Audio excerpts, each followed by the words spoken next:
c'est de partager ces vidéos. Vous n'avez rien à faire en fait. Partagez ces vidéos. Il s'agit de professionnels de la santé, d'experts de la santé. C'est pas des personnes qu'on peut traiter d'incapables, etc.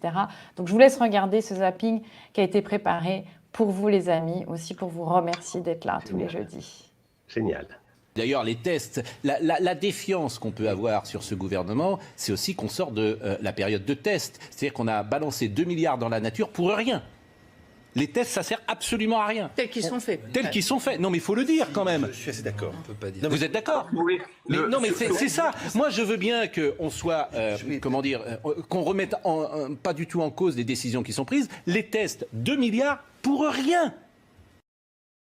Moi, je veux bien, les amis, que personne ne pose de questions et que tout le monde dise ah ben c'est formidable parce qu'il ne faut pas attaquer les ministres, il ne faut pas attaquer le gouvernement, il faut avoir de la responsabilité, etc. Mais simplement, il faut dire les choses. Ces tests ne servent à rien. 2 milliards, c'est vous, c'est moi qui avons payé. Très bien. Très bien. Et aujourd'hui, on met à mort les restaurateurs et les bars marseillais. Très bien. Et M. Parola dit ça n'a pas de sens.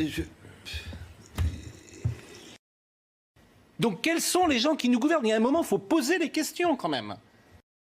Tout le monde est d'accord, Philippe Parola, pour expliquer que les terrasses ne sont pas dangereuses.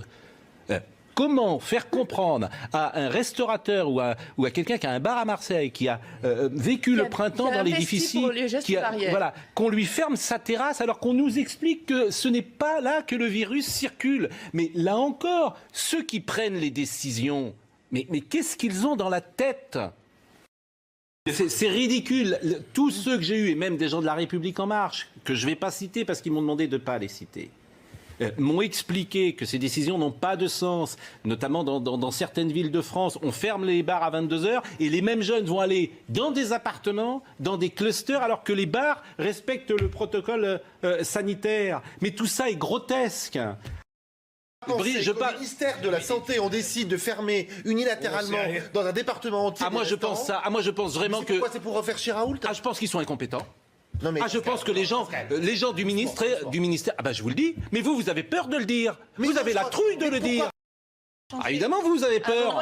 Mais si, vous avez peur. Peur de quoi? Vous avez peur de dire que ceux qui prennent une décision de fermer une terrasse à Marseille sont incompétents. Normalement, tous les scientifiques disent il y a un certain nombre de cycles à faire pour faire cette technique. Il ne faut pas dépasser 20 cycles. Après, c'est totalement débile parce qu'on a plein de faux positifs.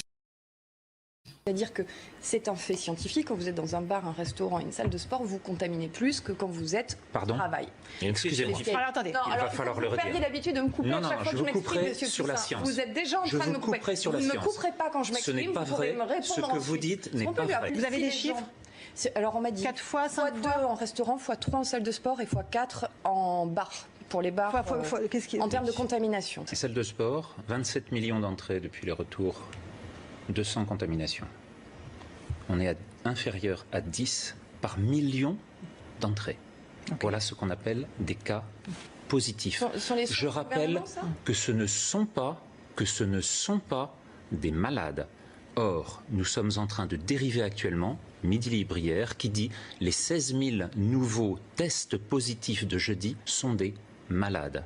C'est une erreur complète de ce que veut dire actuellement la capacité d'amplification des tests PCR sur la réalité de la transmission de cette épidémie. C'est-à-dire qu'on peut tester positif et ne pas être malade. Ce sont des asymptomatiques, ce sont des sujets guéris qui ont réussi à se débarrasser du virus et qui sont encore sécrétaires.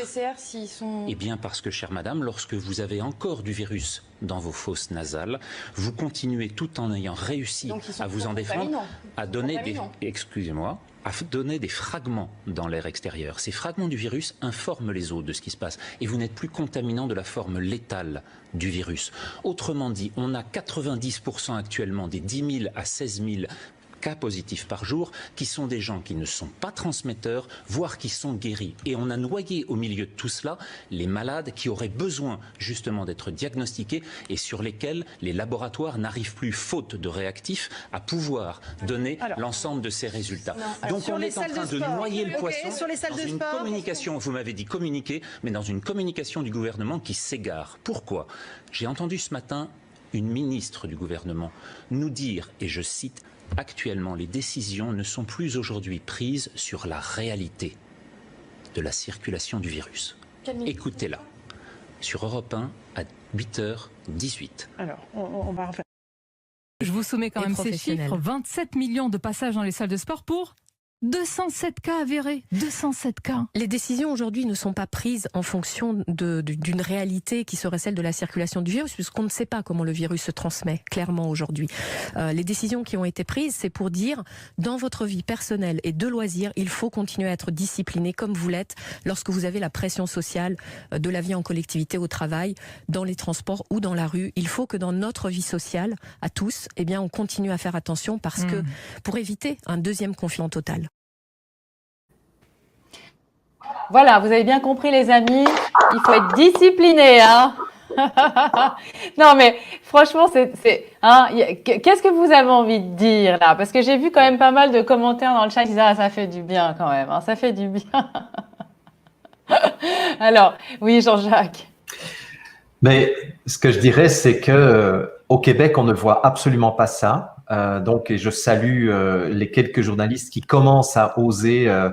Je pense aussi à David Pujadas qui commence dans son émission à petit remettre en question de plus en plus la manière dont on compte, la manière dont on attribue des zones rouges, etc., etc. Donc, c'est génial.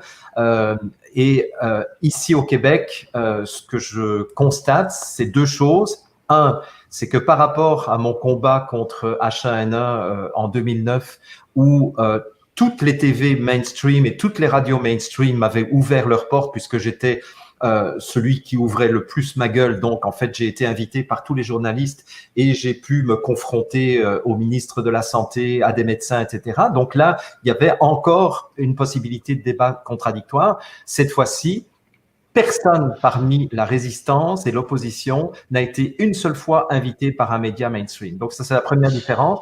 Deuxième différence, c'est que le système de santé ici au Québec fait que les médecins sont comme des salariés, si vous voulez, du système de santé, ce qui fait qu'ils sont totalement muselés. Et aucun médecin ne parle ici au Québec depuis le début de cette crise. Ça, c'est la grande différence aussi. Et beaucoup de Québécois envient les débats qu'ils voient à la télévision française. Voilà. Mais sinon, je trouve ça génial que enfin des journalistes commencent à oser prendre position et dénoncer les mensonges. Donc, bravo.